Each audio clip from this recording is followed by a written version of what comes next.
মমতাজুলকে বলছি, আগে হারাম খাওয়া বন্ধ করো তুমি। মমতাজুল, তোমার লেকচার আমি সহ্য করব না। তোমার লেকচার বেলডাঙ্গায় বেগুনবাড়িতে মেরে গেছো, এরপরে আসবা তুমি বেলডাঙ্গা মুর্শিদাবাদে কোথাও জালসা করতে, সেদিন তোমার সাথে আমি বোঝাপড়া করব। তুমি কত বড় দালাল হয়েছো। তুমি ইউটিউবার চালাও, ইউটিউবারদের পয়সা হারাম, লটারির পয়সা হারাম। তুমি আবার বড় বড় লেকচার মারছো, তুমি কোরআনের বিজ্ঞ ব্যক্তি হয়েছো। টাকা নিয়ে বক্তব্য দিতে এলে সেটাও তো হারাম। 100 বার আমরা তো বলছি, রাজনীতির ভাষণ দিতে যাই, কারোর সাথে টাকা নিয়ে করতে যাই না।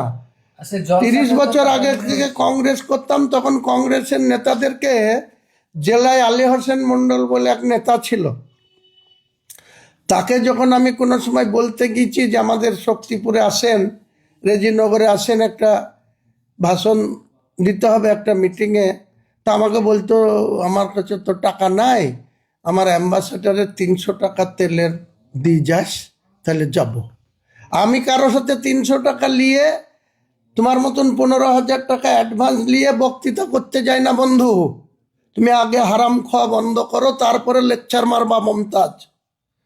মমতাজুল, তোমার লেকচারের ধার ধারে না হুমায়ুন কবির। তুমি মুর্শিদাবাদে যেখানে জালসা করতে আসবা, তোমার সাথে ওই কথার কৈফত আমি নেবো, তারপরে তোমাকে ছাড়বো। দেখি তোমার পিছনে কে আছে, কটা লোক তোমাকে সাপোর্ট দেয়, দেখবো আমি। তোমার জালসা করে খাওয়া বন্ধ করে দেবো, তোমার মুনাফেকগিরি করা বন্ধ করে দেবো। কিছু মুনাফেক মুসলমান আছে, তারা কি বলছে তাদের কথার আমার কাছে কোনো গুরুত্ব নেই। যেমন মুনতাজুল, উনি জালসা করে বেড়ান, মুসলিম সমাজের কোরআন হাদিসকে বিক্রি করে খান, কোরআন হাদিস থেকে উদ্ধৃত করে টাকার বিনিময়ে তিনি জালসা করে বেড়ান। তিনি যদি এত উপদেশ দিচ্ছেন, তা তিনার উপদেশটা আমি গুরুত্ব দিতাম যদি তিনি 1 মাস আগে থেকে লোকের কাছ থেকে অ্যাডভান্স নিয়ে তারপরে তিনি কোরআন হাদিসের ব্যাখ্যা করতে যান। আমরা রাজনীতি করি, রাজনীতির মঞ্চে আমরা যখন কোথাও কোনো মঞ্চে ভাষণ দেওয়ার জন্য, সে দমকল হোক, জলঙ্গি হোক, চাই জঙ্গিপুর হোক, চাই ফারাক্কা হোক, চাই রেজিনগর হোক, বেলডাঙ্গা হোক, কোথাও যখন আমরা রাজনৈতিক বক্তৃতা দেওয়ার জন্য কোনো মঞ্চে যাই, এই মুনতাজুলদের মতন আমরা কারোর সাথে অ্যাডভান্স নিই না, কারো কাছ থেকে তেলের পয়সাও চাই না। আমাদের গাড়ি রোজগারের পয়সায় তেল পুরে আমরা সেখানে গিয়ে বক্তৃতা করতে যাই। কাজেই এখান থেকে মুনতাজুলদের সঙ্গে আমার পার্থক্য। কারণ মুনতাজুলরা কোরআন হাদিসকে ব্যাখ্যা করে মানুষকে বোঝাতে যায়, কিন্তু নিঃস্বার্থে না, নিজের ব্যক্তিগত স্বার্থটাকে আগে মানে কার্যকরী করে, বা আগে অ্যাডভান্স টাকা নেয়, তারপরে তিনি যে ভাষণ মারতে যান। তিনি আবার আমাকে জ্ঞান দিচ্ছে যে একটি ইসলামিক হসপিটাল করলে ভালো হতো, একটি মসজিদের কোনো দরকার নেই। আরে মসজিদের দরকার নাই, তা তোমার ভাষণের কি দরকার? তুমি যে ইউটিউব চালাও, ইউটিউব চালিয়ে পয়সা রোজগার করো, ওটা কোরআন হাদিস মোতাবেক হারাম। তুমি সেটা তো কাউকে প্রচার করো না বন্ধু, যে আমি হারাম খাই, হারামখোরদের কথা আল্লাহ কোনোদিনই কবুল করবে না।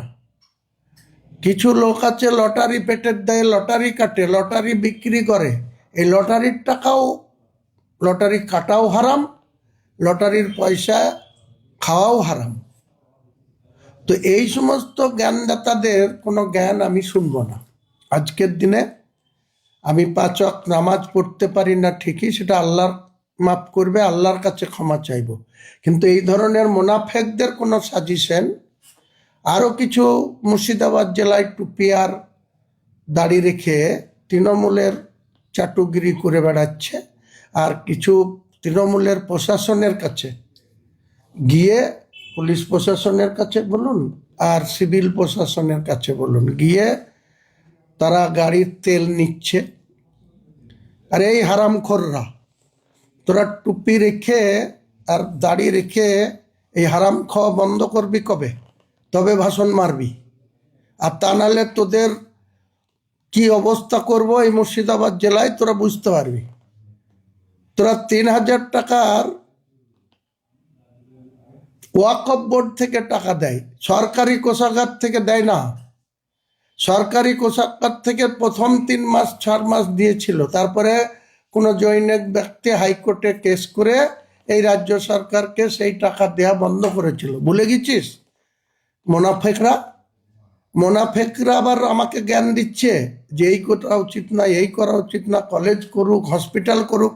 আরে সরকার কিসের জন্য আছে? সরকার তো হসপিটাল করার জন্য আছে, সরকার তো কলেজ করার জন্য আছে, সরকার তো বিশ্ববিদ্যালয় করার জন্য আছে। এখানে একটা এত বড় জেলা একটা মেডিকেল কলেজ আছে, তার পরিষেবা সারাদিন আপনারা যান, যে ভিজিট করুন, কটা মানুষ বিনা চিকিৎসায়, একটা রুগী দুটো বেডে, একটা বেডে 2টো করে রুগী, 3টে করে রুগী শুয়ে রাখা হচ্ছে। সুস্থতা হওয়ার আগে তো আরো অসুস্থতা তার বেড়ে যাবে। সেসব জায়গায় তোমার কথা বলার ক্ষমতা নাই। তুমি বড় বড় জ্ঞান দিচ্ছ। আব্দুর রেজ্জাক মৌলানা তার বউকে নিজে পঞ্চায়েত সমিতির সভাপতি করে রেখেছে, সে আবার রাজ্য সম্পাদক হয়েছে, জেলার ইমাম সংগঠনের সম্পাদক। সে কাল বড় বড় ভাষণ দিচ্ছে যে পরিবেশ নষ্ট হচ্ছে, আমি নাকি বাবরি মসজিদ করব বলেছি, তার জন্য দাঙ্গা লাগে যেতে পারে, কাজে এই ধরনের কাজ না করতে। এই মুনাফেক, তুই যখন লোকের কাছ থেকে তেল নিয়ে বেড়াস, বিডিওর কাছ থেকে, ওসিদের কাছ থেকে, কোন নীতিতে তুই নিয়ে বেড়াস মুনাফেক? তো মুনাফেকের জ্ঞান আমাকে শুনতে হবে।